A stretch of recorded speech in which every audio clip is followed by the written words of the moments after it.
flippin' great fluffy pancakes. You get it? Flippin' great. There you go. We have Cowboy beans that are fit for John Wayne. And John Turone. And that's right, and for John Turone. We've got our own stuffed crust, and slightly naughtier, we finish off with cookies and ice cream floats. Breakfast, in my opinion, is the most important meal of the day, and what better way to start it than with delicious American-style pancakes. But the question is, how do you like your pancakes in the morning?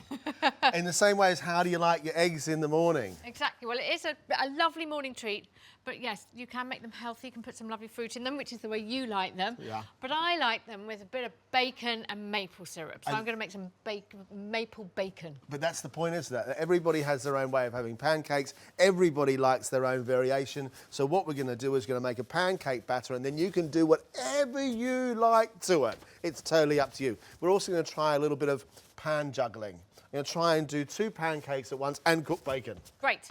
OK. Right. So pancake batter, first and foremost. A pancake is a cake cooked in a pan. Yeah. Which means it should rise like a cake rises. Yeah, and your pancakes do. I mean, when the first time I saw you make these pancakes, I was like, that's a really thick mixture. But it is. It is like a cake batter. Yes. And they are the thickest pancakes you'll ever see. But they're not thick and heavy, they're thick and fluffy. That's it. They do fluff up. It's a sponge mix. 2 eggs. 2 eggs.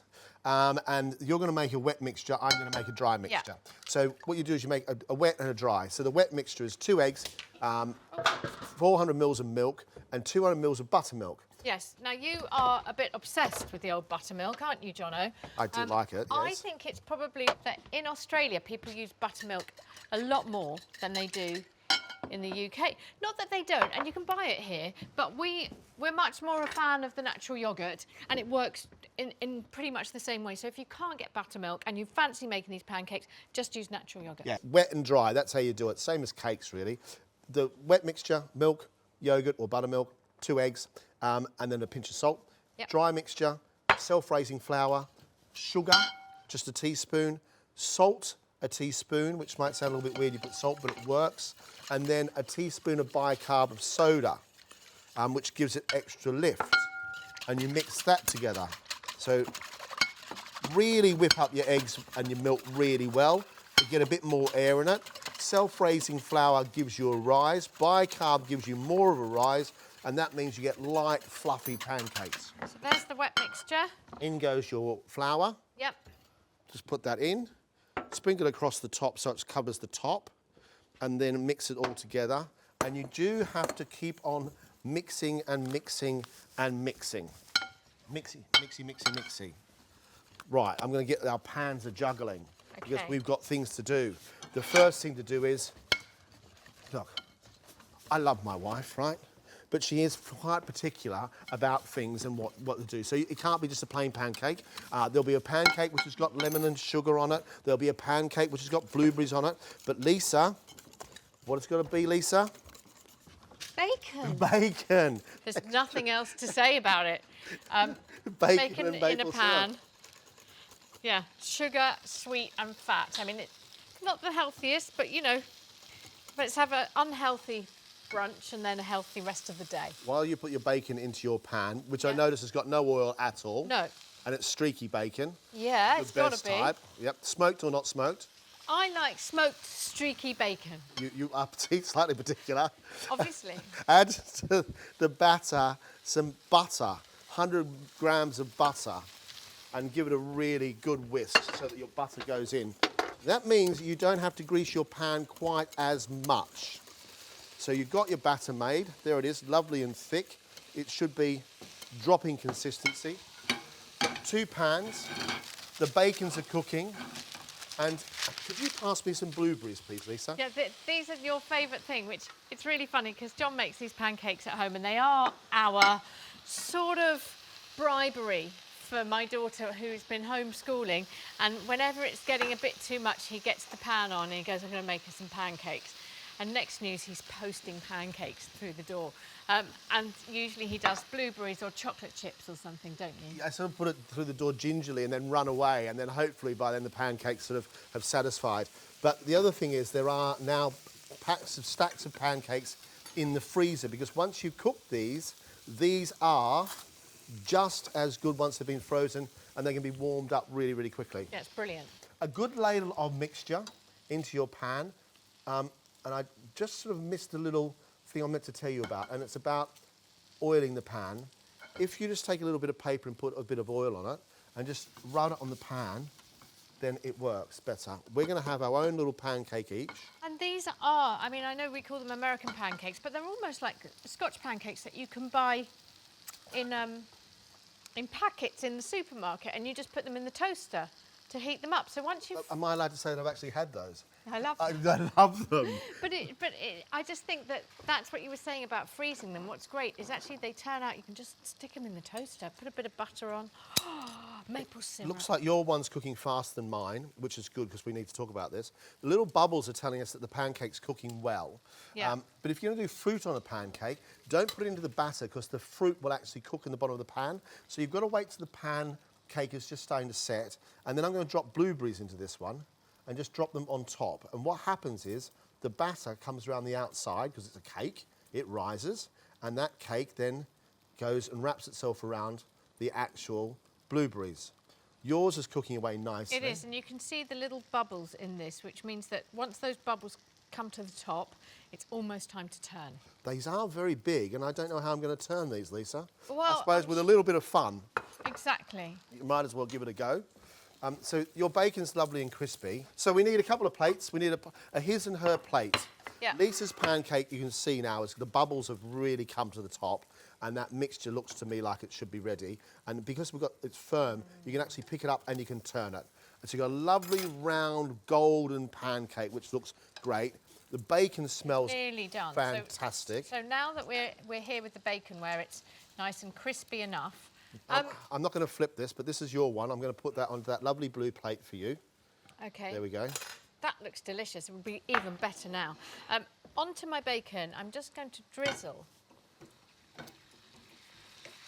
Look at that. just a little bit of maple syrup and let that bubble away and reduce down, and you get this gorgeous caramelised, sweet, sticky, salty bacon heaven. You're absolutely right. Look how it happens to that. Bacon and maple syrup, and there's that lovely smell that comes with it. Look, it could be sugar and lemon. It could be blueberries. It could be just Chocolate chopped chips. fruit. Chocolate chips is a really nice Yeah. idea. But put the chocolate chips on top in the same way to do blueberries. Don't put it through the mix, otherwise you're going to have a real mess on your hands. My pancake's now movable. My blueberry one, almost. Yep. And I'm just going to turn that one over. I'm just going to turn this just because I can. Are you? But you can see One, how... two, look at them. 3. Oh, well perfect. done, Jono, perfect. And this is, look at that. Blueberry pancakes, maple syrup and bacon pancakes. How do you like your pancakes in the morning? I like mine with bacon. Wow, they are Moorish. I can't think of a better way to kick off the weekend. So we're going to make a very, very easy pizza dough, which has got no yeast. It's equal quantities of flour, self-raising flour, and yogurt, natural yogurt. So I've got 250 flour, and so half a tub. So this sort of pizza is a sort of joined forces between Lisa and I. Lisa makes this fantastic no-yeast pizza dough, which is a revelation to anybody at home. And I love bolognese on a pizza. Yeah, teaspoon of baking powder. Yep. And a pinch of salt. And a pinch of salt, and that's it, just mix the whole lot up. Yeah. And what I'm going to do is just do a really quick tomato sauce. So if you're going to make pizza at home and you don't have bolognese, this is the fastest way to do it. It's just an onion chopped. But if you want the children not to actually taste onion, grate it. I'm going to put a little bit of herb in here, not much. This is just a little bit of fresh dried thyme in a jar. Store your herbs in a jar and then you just shake it. You don't have to make the mess, and it's there for you all the time. And it smells great. Really good. And let the onions cook whilst Lisa mixes up her dough. Yeah, and I'm they just going to bring soften. it together with my hands. And I'm now going to add to that just a little bit more olive oil, just a little tiny bit. Can you just put a tiny bit more yogurt in there, just because... I can put some yogurt in there. Yogurt. Yogurt, oh, there you go. So this is, add that, and then add to that just a tin of tomatoes. A chopped tin of tomatoes, and it should sizzle like that. and then add some salt and pepper. Bring it to the boil, let it cook for about a minute, a tiny bit of water in it, not much, just to rinse out the can. I need you, because I've got floury hands. I need you. I just need you for the flour, nothing else. Yes, do you have a point there? Flour Flour. on my bed. Too much yogurt in there. I have a bit, but I'm just going to now knead it a bit on there. There you go. If it's too, as you see, if it goes a bit too dry, that's fine. Just add a little bit more yogurt. If it goes too wet, that's fine. Add a bit more flour. This is, about doing stuff at home. It's not about making a perfect pizza, but they are delicious. Yeah, and I think this is the thing. It is a really great quick fix pizza dough. Yeah, in actual fact, we've been converted just to making these instead of any other pizza at all. Yeah. Salt and pepper in there. So what we've got is a batch of bolognese which we made before, come out of the freezer. Always good to have a batch of bolognese in the freezer. And you just heat up a little bit and make sure it's warm because it's got meat in it. So it won't really get hot enough just on a pizza. So I'm going to heat that up. And these bags, these are all reusable bags. You don't have to buy those freezer bags you throw away anymore. Reusable, they go through the dishwasher and they're brilliant. Fantastic. We've got these all the way through our freezer.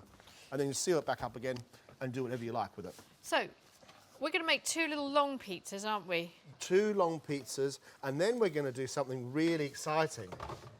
We're also you're going to do a stuffed crust. We're going to do a stuffed crust, but not with a pizza, but as a side. Because I think there's lots of people missing out on things like stuffed crust pizza when they make it at home.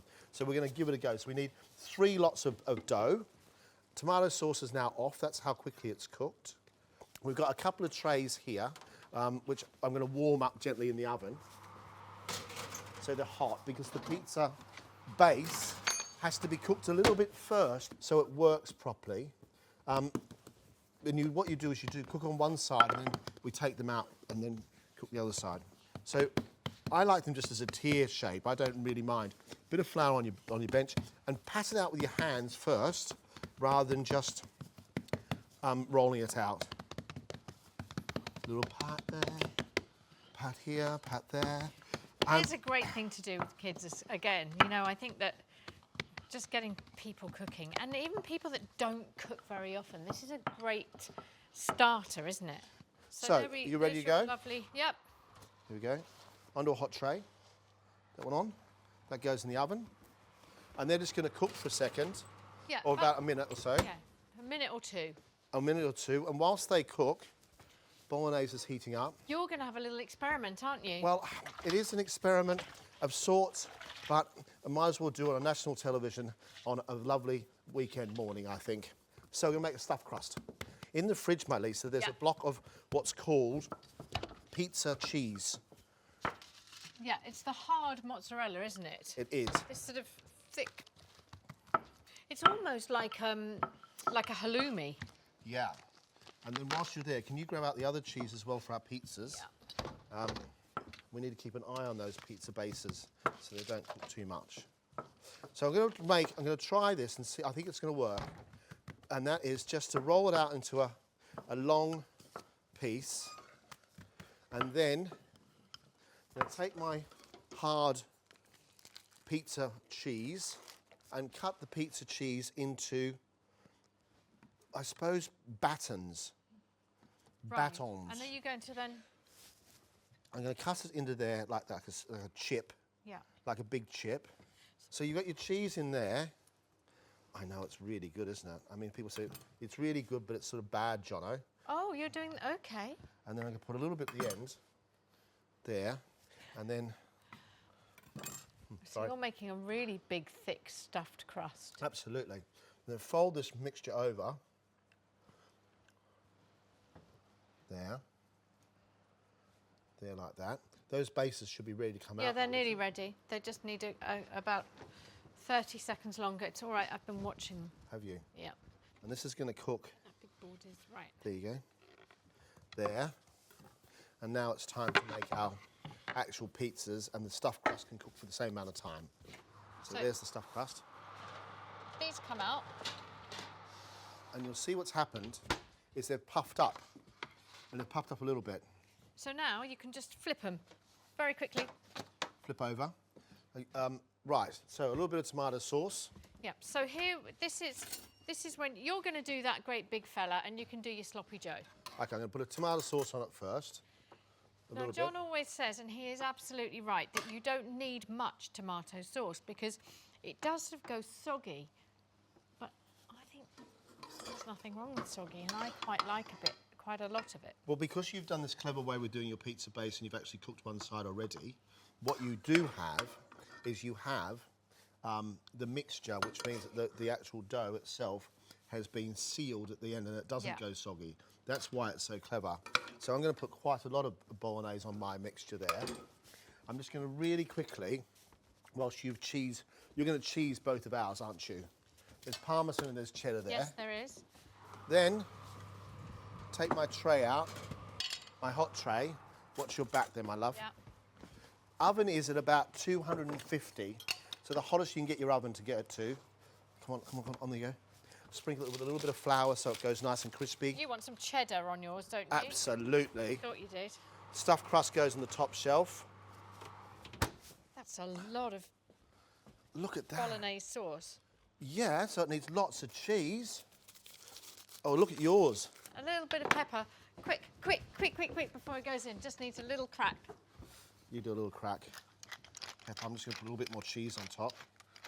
Well, if you're going to do a proper sloppy John, you might as well do a proper sloppy John. Go on, sloppy John. Right. Sloppy John. They go into the oven at about 250, or the highest your oven can go, for about 6 to 7 minutes. Yeah. Smells amazing. So, Lisa, what do you reckon? Ah. What do you reckon, Lisa? Do you reckon our version, or do you reckon the ones they made in New York with you? Well, I'll tell you what, I know it's going to be a close call. It really is. These look absolutely delicious. Look. Look at the stuffed crust there. We got stuffed crust. It's actually, I think it's worked. Oh. Look, the cheese is just oozing out the actual crust itself. I've got sauce there. Tell you what, Lisa. I'm ready. I've got a spoon. Here we go. Look at this, look. It's actually a proper stuffed crust. Look at that, look at that, look at that, look at that, look at that, look at that. Baked beans, right? You know how I feel about baked beans, but you have a bean recipe, like a cowboy bean recipe, that I think is delicious. I know you don't like a baked bean, but they've got a bit of punch in them. They're a bit spicy. Anyway, what we're going to do first is make some loaded potato skins. You took a while to convince me on these ones, but I really like them. Well, that's because you don't believe that a jacket potato is a meal. It's not a meal, it's a side dish. Okay. I've got some jacket potatoes that I've baked. I'm just going to cut them in half. And you want me to cook this chorizo? Yeah, we're going to cook the chorizo and then put some spring onions through it as well. So we're going to make a filling with potato, spiced sausage, and spring onions through it. Yeah, and this is a really good way of using up any leftovers you've got in your fridge. If you've got bits of bacon, if you've got some chicken, just cheese. Once I show you the beans, if you had beans, you could use them the next day with these jackets. Salt and pepper in with those things as well? Yep. So you're just going to scoop the middle of those potatoes out. Yep. And they're going to go back into this tray. Do you want me to do you want any cheese or anything with this? Yeah, I'd like some cheese grated. Uh-huh. They go back in there. They look quite smart, don't they? If you brush the skins with a bit of oil. Yes. And put a little tiny bit of butter in the bottom of the potato. And I'll fry chorizo and scoop at the same time. Oh my gosh. What? Is there no end to your talents? Thanks, darling. Do you want to grab the cheese out, my love? Yep. And then you want a little bit of oil on the brush on the top of these. A little bit of oil, just to get them nice and crispy. Smell that. That's good, isn't it? So this can be put into my potatoes. A little bit of oil.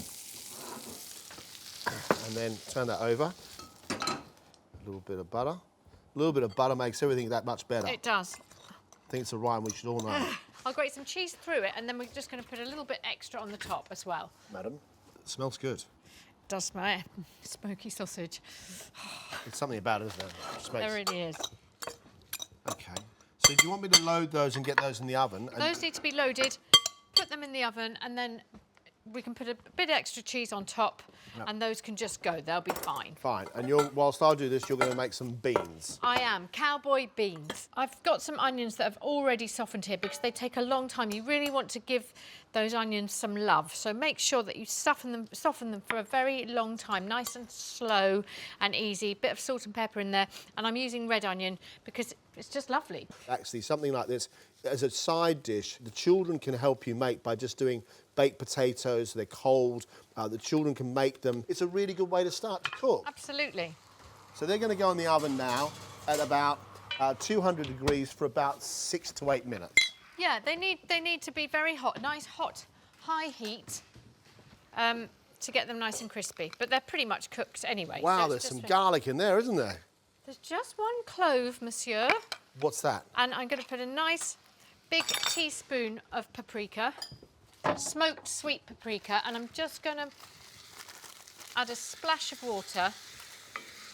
If there is one tip that I hope people get from our Weekend Kitchen series, is that when your onions are cooking and they do start to go very quickly, or you want to add your spices, then just put a little tiny bit of water in there. They make them a lot softer, they cook a lot faster, and it works a real treat.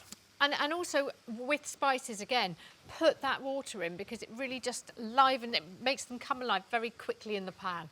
It wakens them up, doesn't it, Jono? It does. So to this, I'm going to add a tin of tomatoes. So stir that through, and I'm going to add some water. A bit more water.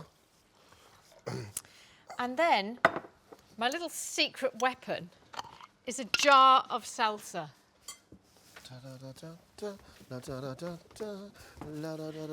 Well, it's better than I thought. I thought he was going to see that I was using a jar of salsa and get cross. Not at all. I mean, look, we're not talking about, spending hours in the kitchen. We're talking about doing things quickly. That's the whole idea of it. It's so great because it just adds a bit of sweetness, a bit of extra punch, and lots of, different spices that are put into that salsa that we don't need to worry about. That's it. So all of this just is cooks combined away. together and cooks away till it reduces, and that takes about 30 to 40 minutes. That's Ta-da! right. One we prepared earlier. So what you're doing is you're reducing that tomato down, and all the onions becomes really thick. It's thick and delicious. And now you're going to add your beans. You can soak your beans for overnight, or you can just use tinned beans. I don't know why. I understand that people do soak beans, I get it. But with tinned beans and jarred beans and everything else out there, I really do say to everybody, just use a bean that's been in a tin. And any sort of beans, does it matter what sort of beans? You can have a mixture. I'm using cannellini beans, you can use butter beans, pinto beans, I'm using kidney beans as well, but any beans you want. Right, I'm going to cut these spring onions. And Thank you want some avocado, don't you? I'd like some avocado. Well, I think we're going to have, with our cowboy beans, we're going to have either you can do a guacamole or just some lovely slices of avocado to go on the top with some grated cheese. Would you like, how about if I do a sort of spring oniony avocado-y salad? How's that? Sounds Would really that good work? to me. Okay, I'll do that then. So just some spring onions. And this is, I think, the other thing is it's about inspiration and doing what you want to do.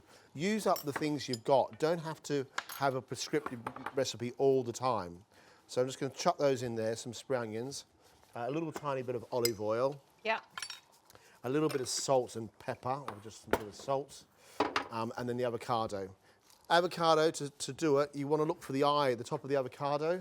If this little bit comes out easily, then your avocado is ripe. If it doesn't come out, then it's not ripe. Be careful when you do this. Cut it in half. You twist it. The seed comes out. There's the seed. There's one a little bit of brown, but that doesn't worry me at all. And then what I do is I just simply squeeze the shell of the avocado in my hand. Don't have to cut it. Just squeeze it in your hand. And it just mushes up. It becomes quite mushy. And that just goes into the spring onions. With a Worcestershire sauce in there as well. Look at those beans. Beans look good. Our avocado salad looks good. A little bit of paprika in those would be good, just for fun. And there's your beans. How are your skins? I'm going to get my skins out, and I also would like the cheddar back out of the fridge. Do you know what a magician's favourite cheese is? I love your jokes, Jono. Cheddar! There you go, beautiful. So I shall put this in the middle to break up that colour, or what do you want me to do? Or are you just going to put those in there? You do that. Yeah, and just you can put them either on the middle, you could put a bit on the top of your beans, that looks you like a see, nice like that. idea. And then you've got some cheese on the top of that. And then do you want some yoghurt or something on there? Your little dollop of yoghurt We've got from a bit earlier. of yoghurt left in the fridge, haven't we? We have. And then a bit of cheese. Do you want this on across the top? Yes, please. Okay, I'll try and do it neatly so it's not over the black plate. But for me, that's always quite difficult. Cheese. There's Oh, this is looking unloaded great. skins. Looking really good. If you're going to do an ode to all things American, you've got to include an ice cream float. Oh, yeah, definitely. An And ice not- cream float and Ice cream sandwiches. ice cream sandwiches. I love an ice cream sandwich. So, first of all, we're going to make our dough. And it's a very, very simple recipe. We're doing it in a mixer just because it's quicker, but you can do this all by hand. So it's plain flour and icing sugar mixed together. Oh, love that. And I'm just going to mix that together first. I'm just going to get my little thing. Go and press go for me. There you go, it's all right. Has it gone? Yeah. Yeah, it's just the icing sugar. So unusually with this recipe, you have got icing sugar rather than caster sugar. Yeah. So you're making a chocolate chip cookie, aren't you? I am, and it's soft as well as being crispy, which sounds like a contradiction. Yes. But it's not. It really works. So to this, I'm going to add some butter. I'll separate your egg, Thank you. and then I'm going to give the egg yolk a bit of a stab with the egg shell so that it actually is fluid to go inside your mixture. But what happens is that the butter, the sugar and the flour does become like the top of think about the top of a crumble. We did that together. That means we can make a wish. Can we? Yeah. You ready? No, I'm still here. So in goes the egg yolk, and you'll see it goes from breadcrumbs really quickly into a dough. I'm also going to put a little pinch of salt into that. There's nothing I like better than salt and sweet together. You sure do. Salted caramel is like one of your favourite things in the whole world. So I think we now can mix this together, bring it all together with our hands, That's it. Let me take your cake away. and then chocolate chip cookies. And however many you want, whatever coloured chocolate chips you want. If you wanted raisins, you can put raisins in. So really Right, quickly it there we becomes go. a dough. It's coming together now. And then take a bit of greaseproof paper. The wonderful thing about these biscuits is they are what we like to call everlasting biscuits, because you make the dough, and once you've made the dough goes into the freezer, and you just bring out what you want or cut what you want into cookies whenever you need them. You don't have to actually use them or cook them all at once. So it's a really, really good way to have hot biscuits or hot cookies at any time you like. So it all comes together into a nice sausage shape. You know, when you were really, really young and you used to take that dough mixture and turn it into a snake or something. Same concept, really. And once this is wrapped up, it does go in the freezer, and you just take it out whenever you like and slice a couple of cookies off, so it's always there. So then just take that and cut the greaseproof paper. Really brilliant one for the children to make. Really quick and easy. Really quick and easy, and it also means they've got the satisfaction of baking a cookie whenever they want it, because they just take it out of the freezer. Exactly. So we have one we made earlier. One we made earlier. I'm just going to wash my hands. And so you got the paper, and then all you do is, you don't even have to take the paper off. You take the end off it, and you slice through, and you've got... These are the lovely bits. I love those. But really thin, they become sablés. A bit thicker, they become chocolate chip cookies. So we're going to do 6 of these. Shall I put those in the tray and you can unwind them, or do you want to cut them and I'll unwind? No, you carry on cutting while you're there. Okay, I'll do that. And then just space them out, because they will spread out. They do spread out a little bit, don't they? And they puff up. But they are the easiest biscuits in the world. They are really, really fast. And as you can see, got half of this left, and that just goes straight back in the freezer.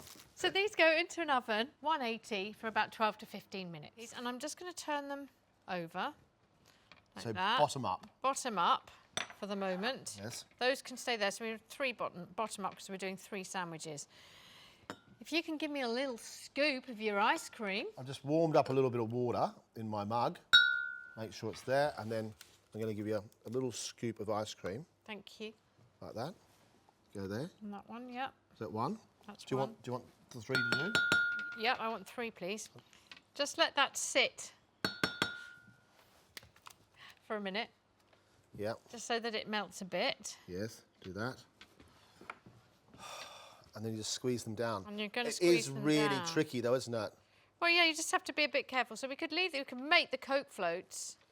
Well, do you know what? Yeah. You like a cola float. And it's been Okay. one of those things today, hasn't it? What do you like? What do I Yeah, like? go You on see, then. When I was a kid, it wasn't about cola. It was about lemonade, Okay. because we had what we called spiders. So what you got to do though, half the cup, mug, jug, jar, whatever, has to have your cola in it first. I think And- that's or you- very brave. I always put my ice cream in it first. Or your lemonade goes in the other one to make the spider. I was never a fan of cola.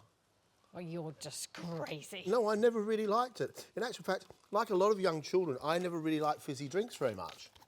So I do that, and then what you do is you take your scoop of Zupa with your ice cream, and you do a proper big scoop, like a really good scoop, and you drop it in, and it starts to fizz. And then do the same with the lemonade to make your spider, and then it starts to fizz, and then you top up. Okay. So you go into there, and then you put your extra bit, and then it goes all fuzzy at the top, look there. And if you put in just the ice cream first, Yeah. and then put in all the cola or the lemonade, it won't work. Well, it does work. But it takes ages to settle down. So now it needs to be frothy, look. When it goes to the top, you want to here it comes, proper head on it, straw in, and of course paper straws. Yep. These are now nicely melting. Look. Oh. I have to say I've actually loved this. And we've done amazing pancakes, cowboy beans, stuffed potato skins, ice cream sandwiches, a lemonade and cola floats. What's not to love? Cheers, Lisa. Cheers, and cheers to you all at home too. Thanks so much for joining us in our kitchen, and we'll see you next week. Look at that. Delicious. Yum.